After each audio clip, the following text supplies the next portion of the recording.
اعوذ باللہ من الشیطان الرجیم بسم اللہ الرحمن الرحیم صلی اللہ علی نبی الامی وآلہ صلی اللہ علیہ وسلم صلاۃ و سلام علیک یا رسول اللہ قلت حیلتی انت وسیلتی ادرکنی یا سیدی یا رسول اللہ صلی اللہ علیہ وآلہ وسلم۔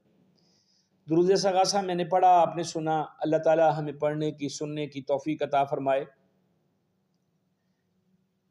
آپ دیکھ رہے ہیں میرا یوٹیوب چینل اور میں ہوں آپ کا میزبان ملک شکیل احمد آوان۔ ہمارے ہاں نت نئی چیزیں ایجاد ہوتی ہیں، نت نئے فارمولے بنتے ہیں، نت نئی باتیں ہوتی ہیں۔ سب سے پہلے جو ہے میں یہ بری خبر جو ہے اساتذہ کرام کو سنانا چاہتا ہوں کہ میرے معزز اساتذہ کرام تیار ہو جائیں۔ جن لوگوں نے اپنی ریٹرنز فائل نہیں کی انکم ٹیکس کی، وہ حکومت آپ کا جو خون کے قطرے ہیں نچوڑنے کے لیے تیار ہے، اور اس میں باقاعدہ طور پہ جو ہے لسٹیں جو ہیں انہوں نے بھیج دی ہوئی ہیں ڈسٹرکٹ ایجوکیشن اتھارٹیز کو کہ یہ اساتذہ کرام ہزاروں کی تعداد میں ہیں کہ انہوں نے اپنی جو ریٹرنز ہیں وہ جمع نہیں کروائی ہیں۔ اور ایسے اساتذہ جو اس حکم جو ہے حاکم کی بجاوری نہیں کریں گے، ان کو 40,000 روپے فی کس تک کا جرمانہ کیا جا سکتا ہے۔ اب سوال یہ پیدا ہوتا ہے کہ اساتذہ کرام جو ہیں ان کے پاس اس کے علاوہ کیا آمدن ہے کہ وہ تنخواہیں لیتے ہیں، اور تنخواہ جو ہے وہ گورنمنٹ کے کھاتے سے آتی ہے۔ گورنمنٹ کو ساری بات کا پتہ ہے کہ کتنی آتی ہے، کیا ہوتا ہے، اس میں سے کٹوتی کر لیں، ان کو جو مطلب باقی بچ جائے ان کو دے دیں۔ کیا اساتذہ کرام پہ اور دنیا جہان کی جو پریشانیاں ہیں وہ تھوڑی ہیں کہ ایک نئی پریشانی جو ہے کہ وہ 40,000 روپے تک جو ہے وہ کاٹ لیا جائے۔ چلیں مان لیتے ہیں اساتذہ کرام بہت برے ہیں، ہونا چاہیے ان کے ساتھ، کیونکہ وہ قوم کو تعلیم کا زیور دے رہے ہیں۔ اساتذہ کرام کا علاج یہی ہے، اساتذہ کرام کا یہی علاج ہے کہ ان کے ساتھ اس طرح کی ناانصافیاں ہی کی جائیں، کیونکہ وہ ہمارے بچوں کو، ہماری قوم کو زیور تعلیم سے آراستہ کرتے ہیں۔ ان کی سزا ہے، ان کی بہت ساری سزائیں ہیں۔ ان کی سزا یہ بھی ہے کہ راشن بھی تقسیم کرو، ان کی یہ بھی سزا ہے کہ آپ بھاگو اور ڈینگی کی جو ہے وہ کیمرے سے ڈینگی مارو۔ بڑا مشکل ہے فوٹو بنانے، یعنی کہ موبائل سے ڈینگی مارنا، مچھر مارنا، یہ بھی ان کی ڈیوٹی میں شامل ہے۔ اساتذہ کرام تو ایک مطلب کارخانہ ہے نا، وہ ایک ویسے اساتذہ کہنا نہیں چاہیے، انہیں کہنا چاہیے OSD، یعنی آفیسر آن اسپیشل ڈیوٹی۔ محکمے میں بھرتی ہو جاؤ، محکمہ ایجوکیشن میں بطور استاد، اور ایک جو ہے وہ آپ بن جاؤ اسپیشل ڈیوٹی آفیسر بن جاؤ، اور جو بھی احکام آتے ہیں حکام بالا سے اس کی بجاوری کر لو، ورنہ آپ کی چمڑی اور سارا کچھ ادھیڑ دیا جائے گا۔ اب میں جو ہے وہ تھوڑا سا اس کا جو ہے نا جائزہ یہ پیش کرنا چاہتا ہوں، آپ کی سماعتوں کی نظر کرنا چاہتا ہوں کہ اساتذہ کرام کو تو دھمکی لگائی گئی کہ 40,000 روپے جو ہیں وہ فی کس جرمانہ کیا جا سکتا ہے۔ کیا ان لوگ، وہ جو ہمارے مقتدر لوگ بیٹھے ہوئے ہیں، جو ہمارے اعلیٰ عہدیداران بیٹھے ہوئے ہیں، اور بالخصوص جو ہمارے جو سیاستدان، جو معزز سیاستدان بیٹھے ہوئے ہیں، ان کی ریٹرنز اور ان کو بھی کبھی ایسا ہوا ہے، ان کے لیے بھی کبھی کوئی ایسی دھمکی آمیز بات آئی ہے، ان کے اثاثوں کو کبھی چیک کیا گیا ہے کہ ان کے اثاثوں کے مطابق ٹیکس آ رہا ہے؟ نہیں۔ یہ ہم نے عوام کی جیبوں سے نکالنا ہے اور بڑوں کی جیبوں میں ڈالنا ہے، یہ ہماری حکومت کا طریقہ کار ہے۔ اگر کسی بڑے بندے کی فیکٹری ہے اور اس کو بل جو ہے وابڈا کا اس کا پینڈنگ پڑا ہوا ہے، اس کی بتی کبھی بھی نہیں کٹتی، اس کی فیکٹری چلتی رہتی ہے، چاہے اس کے فیکٹری ملازمین کو تنخواہ 6 مہینے نہ ملے، لیکن اس کی فیکٹری 1 منٹ کے لیے بھی نہیں رکتی ہے، نہ اس کی لائٹ کٹتی ہے، الیکٹریسٹی اس کی سپلائی جاری رہتی ہے۔ اور جب وہ جاتا ہے کسی کے پاس، اس کا جو ہے وہ اس کے پاس اس کا جانا تو بنتا ہی نہیں ہے، حکم ہی جاتا ہے ان کا۔ ایک ٹیلی فون بیل جاتی ہے، وہ کہتا ہے او ایسا کرو بھائی، اس کی نا 300 روپے مہینہ قسط کر دو۔ کتنا بل ہے جی آپ کا؟ 5 لاکھ روپے ہے، بس ٹھیک ہے 1,000 روپے مہینہ قسط کر دو۔ یہ ہمارے ملک میں جب تک یہ ناانصافیاں چلتی رہیں گی امن نہیں ہوگا۔ ہمارے ملک میں کسی چیز کی کوئی ضرورت نہیں ہے، نہ کرپشن پہ سزا دینے کی ضرورت ہے، نہ کسی، کیونکہ ہمارا معاملہ ہے ہی نہیں، نہ ہمارا معاملہ بھوک ہے، نہ ہماری معاملہ جو ہے پیاس ہے، نہ ہمارا معاملہ جو ہے وہ کرپشن ہے. ہمارا معاملہ صرف اور صرف تمام معاملات کی جڑ جو ہے وہ ہے ہمارا نظام عدل.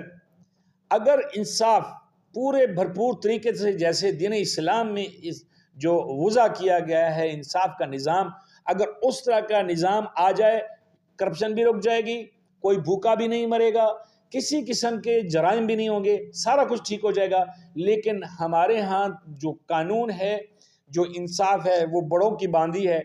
جب تک بڑے کا زور چلتا ہے وہ سارا کچھ کھینچ لیتا ہے. اب اگر اساتذہ کرام کی تنخواہوں پہ ظاہر ہے انکم ٹیکس ان کا وہی ہے، انکم تو وہی ہے، وہ جو آ رہے ہیں پیسے تنخواہوں کی مد میں آ رہے ہیں، اس پہ ٹیکس کے لیے اگر 40,000 روپے فرض کریں کٹوتی کر دی جاتی ہے، ان کے پاس کیا بچا؟ کیا یہ اتنا ٹیکس اکٹھا کر کے کیا حکومت ہمیں کیا دے رہی ہے؟ صرف سسکیاں آہیں اور ہمیں پریشانیوں کے علاوہ کچھ نہیں مل رہا. میں بار بار عرض کرتا ہوتا ہوں کہ میرے اساتذہ کرام کو اتنا پریشان نہ کریں کہ وہ دل برداشتہ ہو جائیں. اس نظام کی طرف آنے والی جو لوگ ہیں، ہمارے جوان جو ہیں، ہماری بہنیں، ہماری بیٹیاں جو ہیں، ہمارے بھائی جو ہیں، ہمارے بیٹے جو ہیں، وہ اس ڈپارٹمنٹ کو جوائن کرنے سے بھاگیں. اتنی اس میں آپ جو ہے وہ سختیاں نہ کریں، اتنا پریشان نہ کریں. اساتذہ کرام کو جتنا ہو سکتا ہے ریلیکس کریں، ان کو کم از کم اتنا ریلیکس کر دیں کہ ان کو یہ جو ہے فکر نہ ہو کہ آج کیا ہونے والا ہے. کبھی راشن کا توڑا گم ہو جائے استاد کو کھینچ لو، کبھی ڈینگی کی 4 فوٹو کم ہو گئی ہیں اس کو کھینچ لو، کبھی اس کو جو ہے وہ مردم شماری پہ لگا دو، بھوکا پیاسا پھر رہا ہے، لوگوں کی طرح طرح کی باتیں سن رہا ہے. آپ یقین کریں، میری ایک ایسے دوست سے ملاقات ہوئی ہے، اس نے بتایا کہ جی وہ ایک جگہ پہ گئے ہیں، وہ بے شک اس کا جو ہے وہ ایجوکیشن سے تعلق نہیں ہے، وہ کسی اور ڈپارٹمنٹ سے ہے، کیونکہ نام لوں گا تو پھر پریشانی بنتی ہے ان لوگوں کے لیے. وہ یہ جو ابھی راشن نکل رہا ہے، جو راشن جو دیا جا رہا ہے، سو کارڈ جو 3,250 روپے کا 3200 روپے کا جو وزیر اعلیٰ پنجاب کی طرف سے ان کے والد صاحب کی جو فوٹو ہے اس کو بیچا جا رہا ہے، اس راشن کا وہ مجھے بتا رہے تھے کہ جی ایک بندہ جو ہے اس کا نام نکلا اور مجھے پٹواری صاحب نے کہا کہ جا کے دے کے آؤ راشن. اس سے کہا، کہتا میں وہاں پہ گیا تو اتنا بڑا گیٹ تھا، کوٹھی آپ اندازہ لگا لیں گے کتنی بڑی ہوگی، اتنا بڑا گیٹ تھا کہ 2 گاڑیاں بیک وقت اندر آ سکتی ہیں. بیل بجائے ایک بزرگ باہر آئے، وہ کسی سرکاری محکمے کے ریٹائرڈ آفیسر تھے جن کا وہ راشن نکلا تھا بیچارے کا، غریب آدمی کا. تو اس نے جب جیسی راشن کا تھیلا پکڑا تو اس نے کہا کہ جی جو دینے کے لیے گیا ہے، جو ڈیلیوری کے لیے گئے ہیں، وہاں پہ اسٹاف نے کہا کہ جی تصویر بنانی ہے. اس نے دھڑام سے وہ کہتا ہے کہ نیچے پھینکا اور اس نے گالیاں دی، کہتا ہے غلیظ گالیاں دی کہ آپ جو ہے وہ یہ تھیلا مجھے پکڑا کے میری فوٹو بناؤ گے. کہتا جی ہم نے کہا کہ جی ہمیں تو ڈیوٹی ملی اور آپ جو ہے ایلیجیبل پائے گئے، ہم آپ کے پاس آئے ہیں تو کوئی کسی بچے کو بھیج دیں کیونکہ ہم نے فوٹو بنانی ہے، اپلوڈ کرنی ہے. لو جی ان کا کوئی نواسا یا کوئی پوتا چھوٹا سا بچہ وہ بتا رہے تھے کہ کھیل رہا تھا، تو اس کو پکڑ کے انہوں نے تھیلے کے ساتھ کھڑے کر کے تھیلے پہ ہاتھ رکھ کے فوٹو شوٹو بنائی، اپنا کاغذی کاروائی پوری کی. پھر آواز ہی ان بزرگوں کے کہ جی آئے اور اٹھا لیں تھیلا. وہ گیٹ کے اندر کھڑے ہوئے تھے چھپ کے کہ میری فوٹو نہ آ جائے.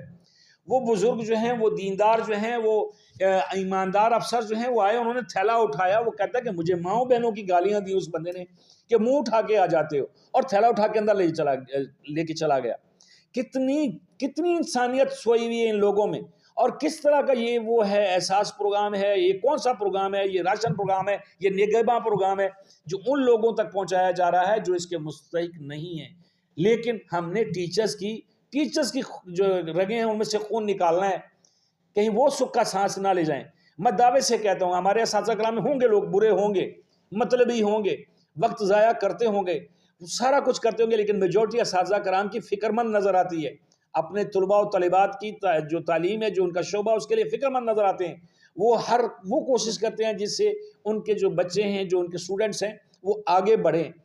لیکن ہمارا جو اوپر بیٹھا ہوا طبقہ ہے، جو پالیسی ساز ہیں، وہ کام کرتے ہیں جس سے اساتذہ کرام پریشان ہوں. ایک استاد کا کیا کام ہے کہ وہ یہ سارے جو ہے ایکٹیویٹیز کرے؟ استاد کا کام ہے پڑھانا، اور اپنے جو سبجیکٹ ہے، جو اس کا ڈیوٹی ہے، اس ذمہ داری کو پورا کرنا، اس نے اس پہ توجہ رکھنی ہے۔ جب اس کی توجہ نہیں رہنے دیں گے، آپ یقین کریں، یہ میرا جو پروگرام ہے یا ویلاگ جن ٹیچرز کے ساتھ کے پاس ایک خبر پہنچے گی، وہ کتنے پریشان ہوں گے، کتنا ان کا حرج ہوگا، کیوں کہ وہ کلاس ٹائم میں بیٹھ کے ایک دوسرے کے ساتھ مشورہ کریں گے، باتیں کریں گے، اس چیز پہ بات ہوگی۔ اور یہ ہمارے ہاں سلسلہ یہ کہ کوئی واقعہ ہوتا ہے، اس پہ بحث مباحثہ ہوتا ہے، بات چیت ہوتی ہے، تبادلہ خیال کیا جاتا ہے، اور اس تبادلہ خیال میں بھی حرج ہوتا ہے۔ یعنی کہ ہم نے ان کو نہ صرف ذہنی تکلیف دینی ہے، بلکہ ان کا ٹائم بھی حرج کرنا ہے، کیونکہ ہم ان کے لیے، اساتذہ کرام کے لیے آسانیاں پیدا نہیں کر سکتے۔ ہم اساتذہ کرام کو محرومیاں دے سکتے ہیں، ان کو ہم تحفہ کوئی نہیں دے سکتے ہیں۔ ایک استاد ہے، وہ 17ویں اسکیل کا ہے، 18ویں اسکیل کا ہے، اس کے پاس کتنی سہولتیں جو ہمارے ڈی ایم جی گروپ یا پی ایس پی گروپ میں ہیں، کتنی اس کو گاڑیاں، گارڈ اور کتنے بنگلے دیے گئے ہوئے ہیں؟ نہیں۔ جس بندے نے 17ویں اسکیل کے افسر کو پڑھایا، اور 17ویں اسکیل کا افسر جو ہے اس کو لگژری گاڑی مل گئی ہے، اس کو بہترین بنگلہ مل گیا، بہترین سٹاف مل گیا، ویل فرنشڈ آفس مل گیا ہے، اس 17ویں اسکیل کو پڑھانے والا جو 17ویں اسکیل کا استاد ہے، وہ سائیکل پہ ہے، اسے روزی روٹی کا فکر ہے۔ لیکن ہمارا نظام جو ہے، ہمارا نظام حکومت جو ہے، اس میں کہیں پہ بھی کوئی بندہ یہ سوچنے والا نہیں ہے کہ ہم لوگ ناانصافی کیوں کرتے ہیں۔ میں بالکل کرٹیسائز کرتا ہوں اس بات کو کہ یہ دھمکی واپس لی جائے، یہ 40,000 روپے والی، یہ اساتذہ کرام کو پریشان کیا جا رہا ہے۔ اور بات تو دراصل یہ ہے کہ یہ ٹیکس کس چیز کا دیں، کون سی انکم ان کی آ رہی ہے؟ تنخواہ، انکم ٹیکس جو ہے تنخواہ پہ دینا ہے، تنخواہ تو گورنمنٹ ان کو اس کی اجرت دے رہی ہے جو انہوں نے محنت کی ہے۔ اب وہ جو محنت کے پیسے آ رہے ہیں، اس میں سے کما کے گورنمنٹ کو دے دیں، کیا کمال ہے یار! تو گورنمنٹ دے کیا رہی ہے؟ گورنمنٹ تو کسی کو پھوٹی کوڑی نہیں دے رہی ہے، اپنی جیبیں بھر رہے ہیں، اربوں روپے اکٹھا کر رہے ہیں، نوازا جا رہا ہے لوگوں کو۔ جو بندہ کسی قابل نہیں ہوتا اس کو وزیر مشیر بنا دیا جاتا ہے۔ لیکن افسوس ہے کہ بلی کے گلے میں گھنٹی کون باندھے گا؟ میرا ایک بار پھر مطالبہ ہے کہ یہ دھمکی واپس لی جائے، یہ دھمکی غلط ہے، اور اساتذہ کرام کی جو ریٹرنز ہیں، جو ٹیکسز ہیں، ان کو بھی، اس پہ بھی نظر ثانی کی جائے کہ پہلے ہم ان کو دے کیا رہے ہیں، پھر ہم ان سے چھیننے کے چکر میں کیوں ہیں۔ مجھے امید ہے کہ آپ میری آواز بنیں گے، میری ویڈیو کو شیئر کریں گے۔ اللہ کرے کہ ہمارے جو بڑے بیٹھے ہوئے ہیں پالیسی ساز، ان کو بھی عقل آ جائے۔ اللہ تعالیٰ آپ سب کا حامی و ناصر ہو۔ اپنا بہت سارا خیال رکھیے گا۔ السلام علیکم۔